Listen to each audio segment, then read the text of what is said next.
Dangerous Assignment. Transcribed starring Brian Donlevy as Steve Mitchell.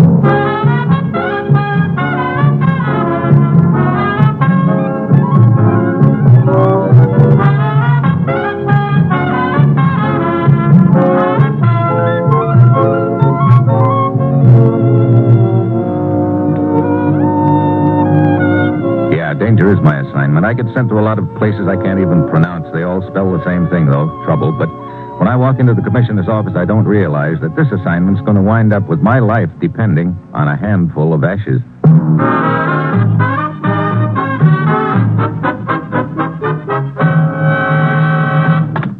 Morning, Commissioner. You sent for me? Steve, I've just made an appointment for you to meet someone under the big clock at the railway station in Istanbul. A charming young lady? I should be so lucky. His name is Tavan Drobo, a member of the Hungarian underground. He's going to point out someone to you, Steve, someone you're to follow. Oh, the charming young lady? A foreign agent, a man known as Mr. Alexander. Okay, Commissioner. No charming young ladies. What's it all about? 2 days ago, a diplomatic file was stolen from our embassy in Rome. The file contained a secret survey on Europe's defense potential. Any idea who might have taken it? None, but we know where the file is. Oh. The person who has that file is waiting at a small resort town in the Black Sea, some 50 miles from Istanbul. Waiting? For the agent, Mr. Alexander, to show up and pick up the file. We got the tip from the Hungarian underground that Alexander's on his way there now. And they put Drobo on his trail to keep him in sight until I arrive? Right. You ought to meet him at the railroad station in Istanbul. He'll put the finger on Alexander. And it's vitally important we recover that file, Steve. Well, that's it. You've got your assignment. Good luck.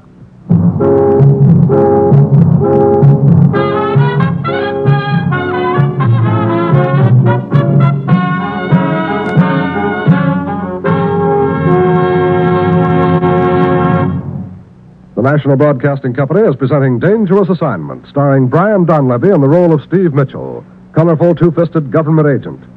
At all those places of the world where danger and intrigue walk hand in hand, there you will find Steve Mitchell on another Dangerous Assignment. Tomorrow and every weekday, Monday through Friday, over most NBC stations, Bob Hope brings you a new series of daytime radio programs. Yes, the same Bob Hope you've grown to know and love during the past 15 years now invades the field of daytime radio. And ladies, Bob's new show is just what the doctor ordered to chase away your blues and add to your day's enjoyment. So make it a date to join Bob Hope tomorrow and every weekday, Monday through Friday on NBC. And with Bob is his sidekick, Bill Goodwin. And gracing the program is a special lady guest editor. Now, this week's guest editor is Zsa Zsa Gabor. So remember, it's the new daytime Bob Hope show, every day, Monday through Friday, on NBC.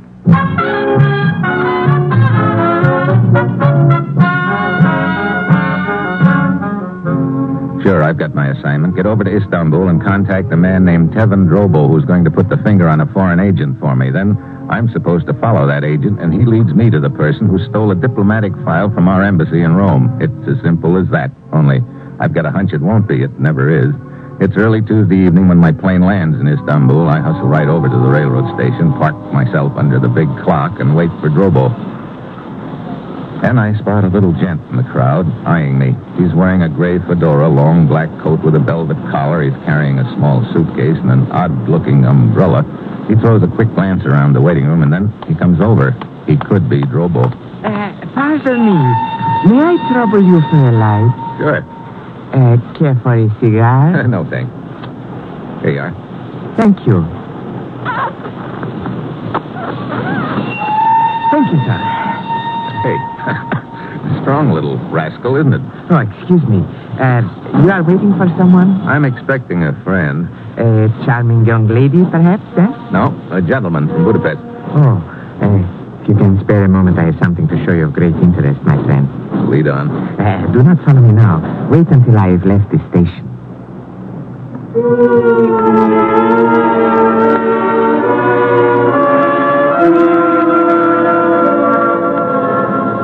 I watch him as he glides through the crowd and eases out the front entrance. I stroll out after him into the street and spot him as he turns into a darkened doorway. When I reach him, he opens up the umbrella, only it turns out to be a tripod. He sets the suitcase on top of it, opens it, and he's ready for business. Now, allow me to introduce myself. I'm called Crazy Julius, the Mad Macedonian. Wristwatches, jewelry, lighters, cameras, and at such low prices, no wonder they call me crazy, huh? Oh, brother. Take, for instance, this exquisite watch, for example. When I tell you the price, It's so ridiculous you're going to laugh in my face. Oh, look, Buster. Julius, crazy Julius, call me. Now, here, this beautiful camera. Promise you do not get hysterical when I tell you the price. It's a promise, and good night. Wait! Get your claws off my lapel. You're bending my good conduct ribbon. Perhaps you are in the market for a set of automobile tires. How about a set of false teeth? Of course, I got them. You try them on. You'll need them if you don't let go of me as of right now. Oh, please, don't be so unfriendly. Excuse me. My lease has just expired.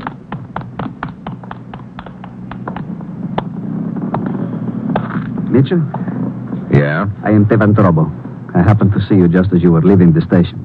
Who was that man? Just a peddler trying to make a fast sale. He gave me the come-on back there at the station. I thought he was you. He seemed to be in a hurry. He spotted you coming towards us. Might have taken you for a plainclothes cop. Come, Mr. Mitchell. We had better get to the station. So, you're Drobo, huh? Here.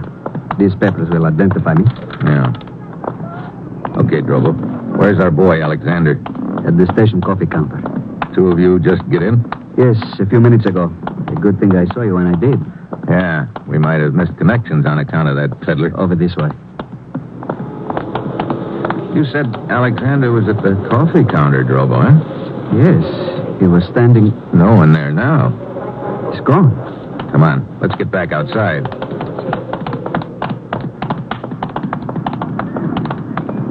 Any sign of him, Drobo?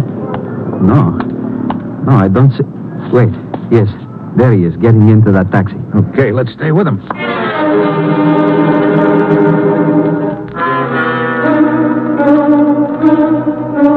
We trail Alexander to a fashionable hotel. He gets room 305. I get room 312 at the end of the corridor. I leave my door open a crack and keep my eye on 305. Pretty soon, Alexander steps out into the hall, and then I hear a phone ringing. He steps back into his room, closes the door. I hurry down the corridor, stop just outside his room. Yes. What is that you say? I see. Very well, I will take care of this matter myself.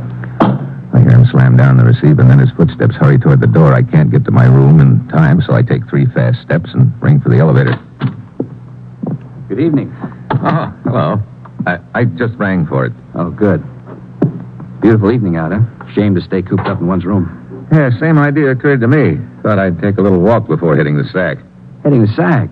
American, aren't you? That's right. You sound like USA yourself. Not really. Although I spent many, many years in the States. I was raised there. Oh, really? Yeah, New York City. 60th Street, just off Broadway. Oh, sure. Not far from Columbus Circle. Yeah, in Central Park. Had a lot of fun there as a kid. Later, we moved out to California. Los Angeles. Correction. Los Angeles. Oh? Yeah, soft G. It's official now, so I heard. Chamber of Commerce took a voting or something. Well, let's have a drink sometime, huh? Sure. Be good to talk over the good old USA. Well, good night. Good night.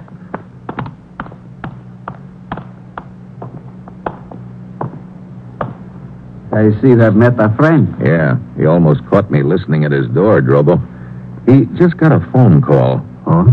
Did you hear what he... No, I couldn't get any of the conversation. It might have been the tip-off, though. Hey, he just eased out the side door. Come on.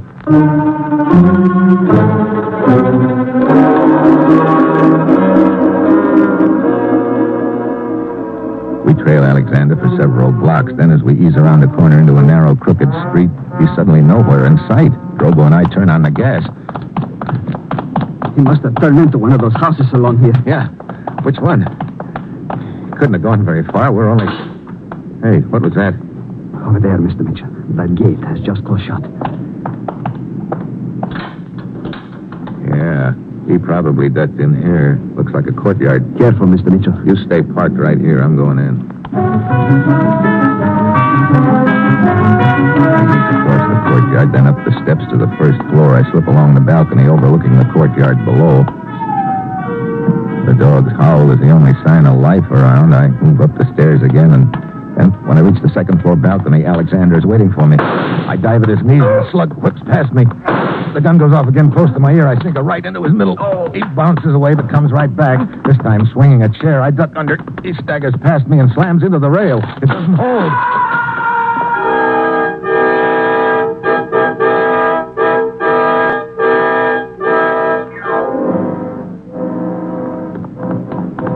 Are you all right, Mitchell? Yeah.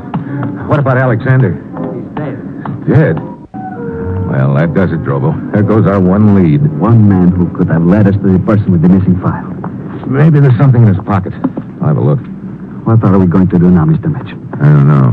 Here, his identification papers. Train ticket to the village, reservation at the inn. Pity he will not be able to keep his rendezvous. Wait a minute. Why not? Why shouldn't he keep his rendezvous? Huh? Mr. Alexander is going to show up at the inn after all, Drobo. But I don't understand. Meet the new Mr. Alexander. Me.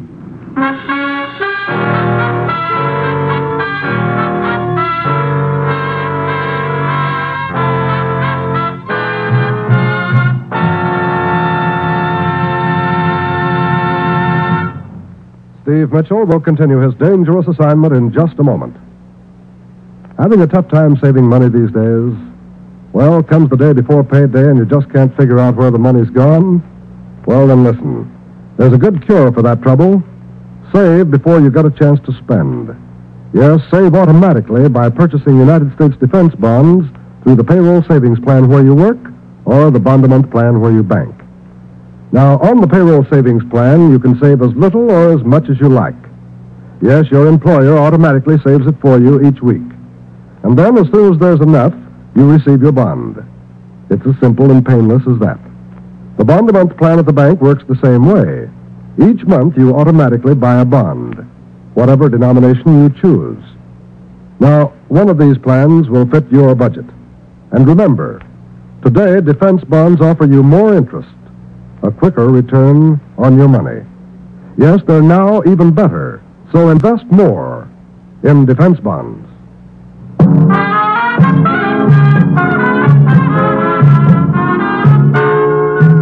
Now, back to Dangerous Assignment, and Brian Donlevy as Steve Mitchell.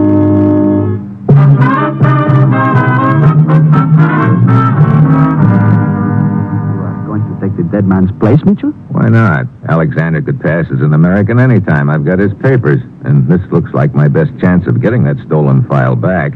How far is it to the village where the inn is? It is up the coast of the Black Sea. A train leaves here in the morning and passes through the village around noon. I can't wait for that. I've got to get to the inn as soon as possible before anyone has a chance to find out that the real Alexander's dead. I'll have to see about a car. Speaking of a car. Yeah, that looks like the local law. I guess somebody reported the shots. Good. We'll need their cooperation.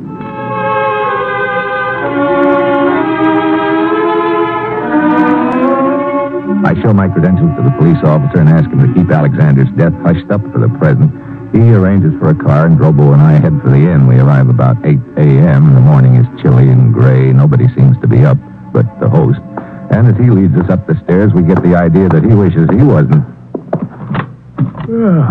Here you are, gentlemen. Your room. The best in the house. The only one with a fireplace.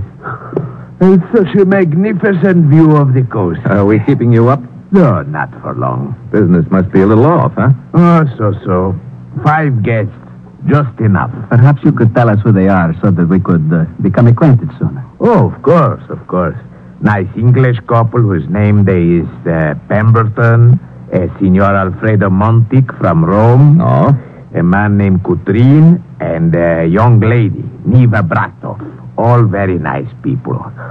All very good sleepers, except one. Which one? The young lady. Yeah, you see out the window? Down there on the beach, in a bathing suit. Yeah. Well. Will there be anything else? No. Night. Thank you. Well, Mitchell? This Montic from Rome sounds kind of interesting. The file was stolen from our embassy there. What will be your first step? Oh, just circulate around among the guests and introduce myself as Mr. Alexander. See what happens. And as long as the girl seems to be the only one up, I think I'll ankle down to the beach and start with her.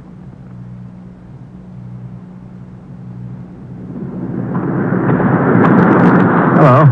Oh, good morning.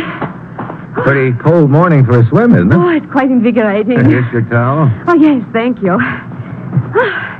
Yes, I find these morning swims very delightful. A good conditioner keeps me in excellent shape. Well, it's in excellent shape to keep. Oh, thank you. You see, I'm a dancer, and condition is most important to me. Are you staying here at the inn also? Yeah, I just arrived this morning. Oh, I'm Neva Bratov. My name is Alexander. Oh? Here you are, my dear. Oh, Mr. Coutrin. I'm Mr. Alexander, our new arrival. Why, yeah. This is Mr. Coutrin, another guest at the inn. How are you? Splendid, splendid. And delighted to make your acquaintance, sir. You're up earlier than usual this morning, Mr. Coutrin. Of course. I see that you have forgotten, my dear. Forgotten? You are to have breakfast with me. Oh, yes. And that is what I came down to tell you. They are serving now. Very well. Perhaps I shall see you later, Mr. Alexander. Yeah, sure, Miss Bratov.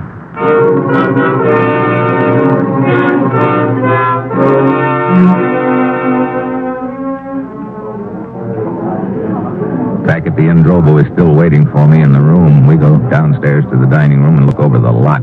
The English couple are sitting at a table near the window watching the birds and a tree outside. The girl and Coutrin are at a corner table, but the other guest, Montique, is nowhere in sight.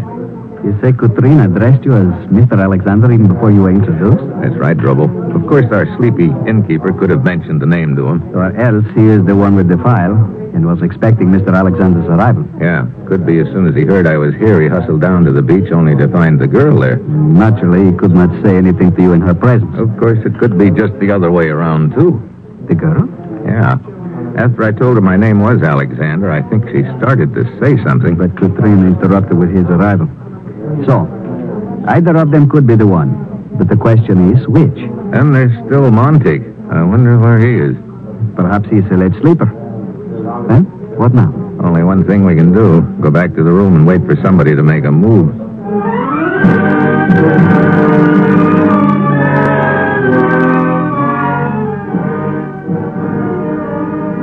After 11. I don't like it, Drobo. We've been sitting up here ever since breakfast, and nobody's made a move to contact me. Mitchell, look, out the window.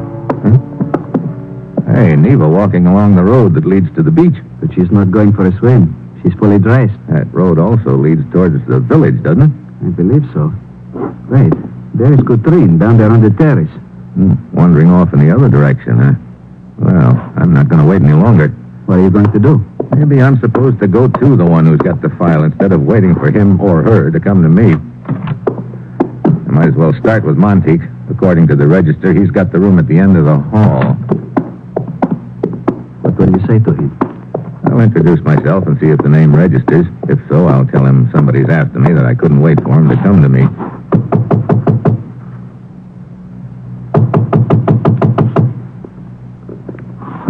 He's a pretty sound sleeper or he's taking a powder. Hey, unlocked. Richard, they're on the floor. Yeah. Here, I'll turn him over. Brother. A bullet hole right between the eyes. Funny, nobody heard the shot. Killer must have used a silencer. Is there anything in his pockets to identify him? Yeah, it's Montique, all right. Here's a stub of a train ticket. Rome. Okay, I guess we can assume that Montique's the one who had the file. Then who killed him and why? A partner, maybe. Somebody who wanted to make a better deal for the file. It must be either Coutrin or the girl. Yeah, and they both took off a couple of minutes ago in opposite directions. Look, you take the girl, I'll take Coutrin. Come on.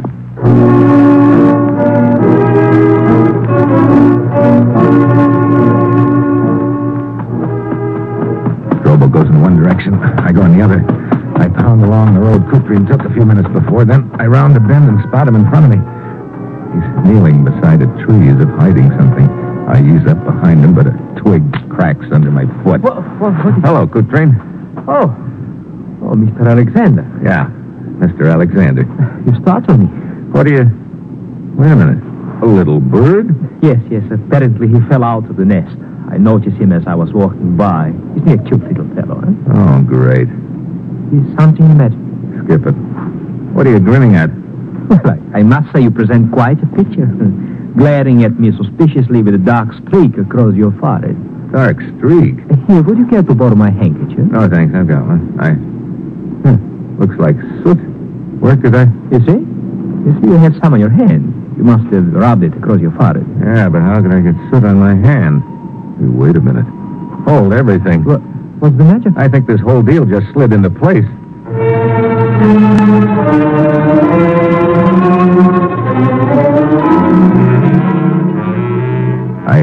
to the inn and Monteith's room. Sure enough, there's a streak of soot on his sleeve. I go into my own room. The fireplace hearth is swept clean, too clean. I poke around in the ashes and charcoal, brush them aside. Then I spot what I'm looking for. A dark stain on the bricks. Blood stain, Mitchell. What? Please don't move. Well, hello, Drobo. From the look of that silencer on your gun, I'd say it was the one that you used to kill Monteith. Quite right. Sure. Monteith came to our room this morning to contact Mr. Alexander while I was down on the beach talking to the girl. You shot him and took the file. He fell against the fireplace here. You carried him back to his own room, but there was a streak of soot on his sleeve, which rubbed off on me when I turned him over. So that's how you know. Yeah. I remembered the innkeeper saying that ours was the only room with a fireplace. I was packing for the noon train when I saw you return. Fortunate for me that I did. So all this time you've just been playing along until you found out who had it, huh? Exactly. Now stand up and turn around slowly. Okay. How's it? Mitchell. Sorry. Thanks for the gun. It'll come in handy as evidence. Also, thanks for the file. Sort of a dirty trick throwing ashes in your eyes like that. You see, I still had a handful from uncovering the bloodstain in the fireplace, so I figured one good streak in the face deserves another. Matter of fact, I guess you might say that all through the deal, my luck's been running in streaks.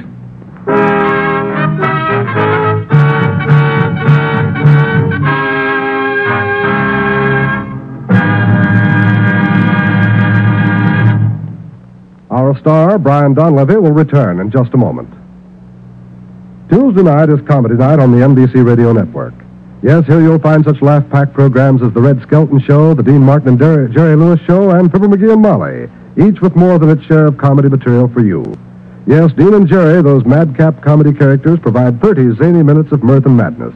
And everyone loves Red Skelton, the clown of clowns, as he portrays such characters as Junior the Mean Little Kid, Willie Lump Lump, and Cauliflower McPrug. Fibber McGee and Molly are another pair of top comedians on your Tuesday night entertainment calendar, so just set your dial to the NBC spot, and you'll be whisked to 79 Wistful Vista, where Fibber and Molly are sure to find more comedy situations to tickle your funny bone and keep you chuckling for 30 short minutes. Yes, make NBC your comedy headquarters every Tuesday night with these three great shows: Fibber McGee and Molly, Dean Martin and Jerry Lewis, and Red Skelton. Remember, they're all yours for the listening on the NBC Radio Network.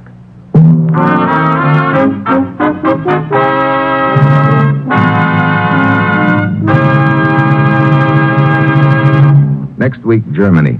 And I arranged to get run over by a truck. That will be Steve Mitchell's dangerous assignment next week.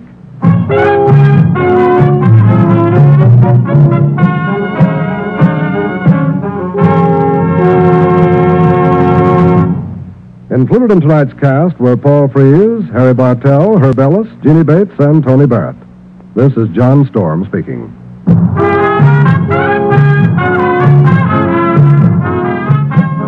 Dangerous Assignment, starring Brian Donlevy as Steve Mitchell with Herb Butterfield as the Commissioner, is written by Bob Reif and Adrian Jondeau and is directed by Bill Karn. Be with us again next week at this same time when Brian Donlevy, starring in the role of Steve Mitchell, will embark on another transcribed Dangerous Assignment. Always listen for the familiar 3 NBC chimes. They're your invitation to fine radio entertainment. This is NBC, the National Broadcasting Company.